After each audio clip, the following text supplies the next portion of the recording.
Now I was barely 17 with a pocket full of hope, screaming dollar in a dream with my closet looking broke and my niggas looking clean, getting caught up with that dope. Have you ever served a fiend with a pocket full of soap? Nigga, I can tell you things that you probably shouldn't know. Mazuma TV back with another video.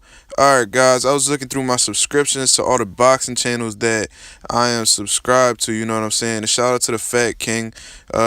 He's one of the guys that subscribed to me from day one when I had no subscribers at all. So I appreciate him. I kind of don't have any subscribers. I'm just hitting 100. But it's all good, you know what I'm saying? And a lot of people tend to disagree with what the Fat King brings to the table, but he stands by his word and I respect him for that. And this is why I'm making my video, because I disagree with him on a topic.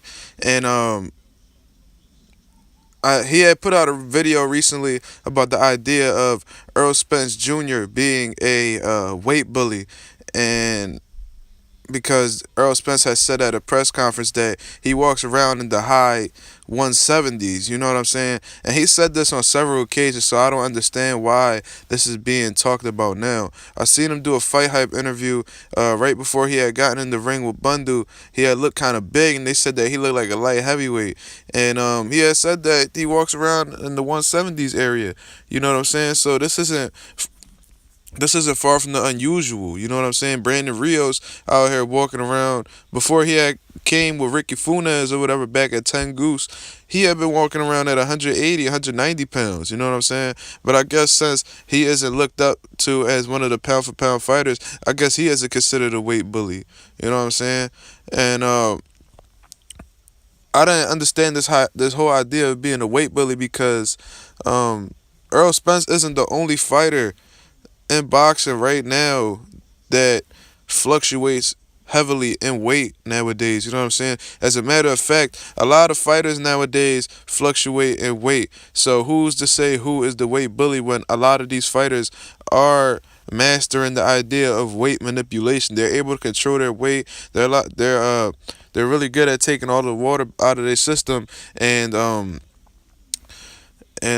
putting it back after the weigh-in is done. They rehydrate really well. So shit, a lot of the top fighters right now. So we could go with Canelo, of course. He fights at a catch weight of 155. Before he had taken this fight with Chavez Jr., he would. It could be said, Boxing Legends TV. I think he has like a partnership with Golden Boy or whatever, and he knows. I seen him right in the comments, so it's not like I'm out here snitching. You know what I'm saying? He says that he had known people that said that Canelo would come into the fight 178 pounds. 178 pounds against these fighters like Liam Smith, Amir Khan, so on. You know what I'm saying? And to go from 155 to 178, what the fuck is that? That's like 23 pounds? He's gaining 23 pounds in the course of 24 hours. That's almost a pound an hour. That's crazy. And back when Broner was at 135 pounds over here knocking out little ass midgets like Gavin Reeves and shit, I can imagine that he came down from a heavyweight. He was a big ass lightweight. You know what I'm saying? Robert Easter is a really big dude, but he's out here. He's like 5'11", 5'10". He's pretty much a 6 foot lightweight, and he's you can tell he comes down from a lot of weight because you can see it in his face. How much water is coming out of his system. You know what I'm saying? They look like they drain every single pound out of him. They look like he struggles to make that weight. Jamal Charlo, you could tell that back when he was at 154 that he had been struggling to make weight as well. So who's to say, with all of these top fighters, all of these guys I named are top fighters, all of them.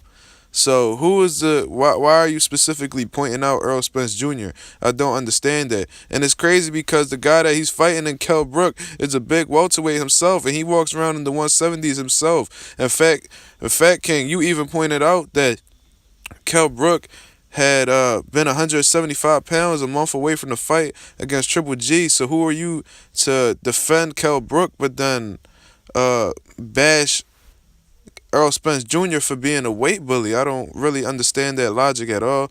But that man's entitled to his opinion. But I'm not gonna sit here and like let this happen. You know what I'm saying? I'm gonna provide my opinion, and I'm gonna defend this fighter because if you're gonna criticize one, you gotta criticize them all. You know what I'm saying? You know, He claims to be fair and unbiased, but I just don't see it that way. I definitely see some bias, especially when you look through his catalog videos that he puts up. You could definitely see the bias. I ain't holding shit back. You know what I'm saying? That's just how I feel. And he can feel however he want to feel about it. Don't mean I'm not gonna speak on it. You know what I'm saying? So a lot of these top guys, man, they master the art of weight manipulation. So you could technically call them all weight bullies. And if you guys claiming that you don't want to see weight bullies in the sport, then push for that same day weigh-in. And all these motherfuckers gonna go back to the weight classes that they're supposed to be in. I bet you Nonito Donaire won't be coming in that light, cause that guy, he used to fight what? He used to come in like 122. I don't know where he fought Regendow at. I think it was 122 or 126. Then the motherfucker came in 140 pounds plus. And Nonito is really big at that weight. You know what I'm saying? And despite that he had gotten outclassed by Rigondeaux, he became that's what you call a weight bully. And if you guys gonna criticize fighters for being weight bullies, then instead of criticizing them, why don't you come up with solutions to prevent these fighters from taking advantage of these other fighters that are actually in their weight class? You know, provide solutions. Don't just critique these guys and bash them.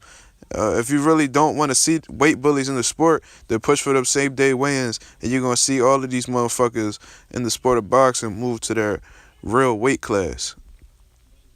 You know, that's just personally what I think about it. Uh, I'm gonna just post this shit. I'm gonna come back with another video. This Mazuma TV, and I'm out.